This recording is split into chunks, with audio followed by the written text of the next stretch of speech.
ಎಲ್ಲರಿಗೂ ನಮಸ್ಕಾರ ಸ್ನೇಹಿತರೆ. ಡಿಸೆಂಬರ್ 20ರಿಂದ ಮುಂದಿನ 5 ದಿನಗಳ ಕಾಲ ರಾಜ್ಯದ ಎಲ್ಲ ಭಾಗಗಳಲ್ಲಿ ಒಣಹವೆಯ ವಾತಾವರಣ ಇರಲಿದೆ. ಕರಾವಳಿ ಭಾಗದ 3 ಜಿಲ್ಲೆಗಳು, ಉತ್ತರ ಕರ್ನಾಟಕದ ಹಲವು ಭಾಗಗಳು ಹಾಗೂ ದಕ್ಷಿಣ ಒಳನಾಡಿನ ಬಹುತೇಕ ಕಡೆಗಳಲ್ಲಿ ಒಣಹವೆ ಇರಬಹುದು ಎಂದು ಭಾರತೀಯ ಹವಾಮಾನ ಇಲಾಖೆಯ ಬೆಂಗಳೂರು ಪ್ರಾದೇಶಿಕ ಕೇಂದ್ರವು ಮಾಹಿತಿ ನೀಡಿದೆ. ರಾಜ್ಯದಲ್ಲಿ ಮಳೆ ಕಡಿಮೆಯಾಗಿ ಚಳಿಯ ಪ್ರಮಾಣ ದಿನೇ ದಿನೇ ಹೆಚ್ಚುತ್ತಿದೆ. ಸದ್ಯ ಮುಂದಿನ 5 ದಿನಗಳ ಕಾಲ ಬೆಂಗಳೂರು, ಕರಾವಳಿ ಭಾಗದ ಜಿಲ್ಲೆಗಳು, ಉತ್ತರ ಕರ್ನಾಟಕದ ಯಾವ ಭಾಗದಲ್ಲೂ ಮಳೆಯಾಗುವ ಸಾಧ್ಯತೆ ಇಲ್ಲ ಎಂದು ಹವಾಮಾನ ಇಲಾಖೆ ತಿಳಿಸಿದೆ.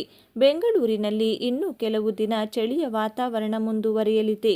ಇಂದು ಬೆಂಗಳೂರಿನಲ್ಲಿ ಗರಿಷ್ಠ ತಾಪಮಾನ 27 ಡಿಗ್ರಿ ಸೆಲ್ಸಿಯಸ್ ಇರಲಿದ್ದು, ಕನಿಷ್ಠ ತಾಪಮಾನ 18 ಡಿಗ್ರಿ ಸೆಲ್ಸಿಯಸ್ ದಾಖಲಾಗಿದೆ. ಬೀದರ್ನಲ್ಲಿ ಗರಿಷ್ಠ 26 ಡಿಗ್ರಿ ಸೆಲ್ಸಿಯಸ್ ಇರಲಿದ್ದು, ಕನಿಷ್ಠ 13 ಡಿಗ್ರಿ ಸೆಲ್ಸಿಯಸ್ ತಾಪಮಾನ ದಾಖಲಾಗಲಿದೆ. ನಿನ್ನೆ ವಿಜಯಪುರದಲ್ಲಿ 14.2 ಡಿಗ್ರಿ ಸೆಲ್ಸಿಯಸ್ ಕನಿಷ್ಠ ಉಷ್ಣಾಂಶ ಕಂಡು ಬಂದಿತ್ತು. ಬೀದರ್ನಲ್ಲಿ 15 ಡಿಗ್ರಿ ಸೆಲ್ಸಿಯಸ್, ಬಾಗಲಕೋಟೆಯಲ್ಲಿ 17.9 ಡಿಗ್ರಿ ಸೆಲ್ಸಿಯಸ್, ಗದಗ ಹಾಗೂ ಧಾರವಾಡದಲ್ಲಿ 18 ಡಿಗ್ರಿ ಸೆಲ್ಸಿಯಸ್, ಬೆಳಗಾವಿಯ ವಿಮಾನ ನಿಲ್ದಾಣದಲ್ಲಿ 18.6 ಡಿಗ್ರಿ ಸೆಲ್ಸಿಯಸ್ ಕನಿಷ್ಠ ಉಷ್ಣಾಂಶ ಕಂಡು ಬಂದಿತ್ತು.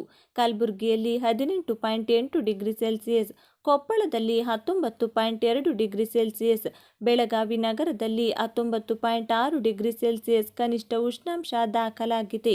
ರಾಯಚೂರಿನಲ್ಲಿ 20 ಡಿಗ್ರಿ, ಹಾವೇರಿಯಲ್ಲಿ 20.2 ಡಿಗ್ರಿ ಸೆಲ್ಸಿಯಸ್ ಉಷ್ಣಾಂಶ ಕಂಡು ಬಂದಿತ್ತು.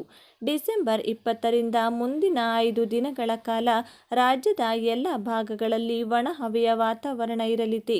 ಕರಾವಳಿ ಭಾಗದ 3 ಜಿಲ್ಲೆಗಳು, ಉತ್ತರ ಕರ್ನಾಟಕದ ಹಲವು ಭಾಗಗಳು ಹಾಗೂ ದಕ್ಷಿಣ ಒಳನಾಡಿನ ಬಹುತೇಕ ಕಡೆಗಳಲ್ಲಿ ಒಣಹವೆ ಇರಬಹುದು ಎಂದು ಭಾರತೀಯ ಹವಾಮಾನ ಇಲಾಖೆಯ ಬೆಂಗಳೂರು ಪ್ರಾದೇಶಿಕ ಕೇಂದ್ರವು ಮಾಹಿತಿ ನೀಡಿದೆ. ಆದರೆ ಡಿಸೆಂಬರ್ 21ರ ಗುರುವಾರದಂದು ದಕ್ಷಿಣ ಒಳನಾಡಿನ ಜಿಲ್ಲೆಗಳಲ್ಲಿ ಒಂದೆರಡು ಕಡೆ ಹಗುರವಾಗಿ ಮಳೆಯಾಗುವ ಸಾಧ್ಯತೆ ಇದೆ. ಮುಂದಿನ 24 ಗಂಟೆಗಳು ಸಾಮಾನ್ಯವಾಗಿ ಮೋಡ ಕವಿದ ವಾತಾವರಣವಿರುತ್ತದೆ. ಕೆಲವು ಕಡೆಗಳಲ್ಲಿ ಬೆಳಗಿನ ಜಾವ ಮಂಜು ಮುಸುಕುವ ಬಹಳಷ್ಟು ಸಾಧ್ಯತೆ ಇದೆ. ಗರಿಷ್ಠ ಉಷ್ಣಾಂಶ 27 ಮತ್ತು ಕನಿಷ್ಠ ಉಷ್ಣಾಂಶ 17 ಡಿಗ್ರಿ ಸೆಲ್ಸಿಯಸ್ ಇರುವ ಬಹಳಷ್ಟು ಸಾಧ್ಯತೆಗಳಿವೆ.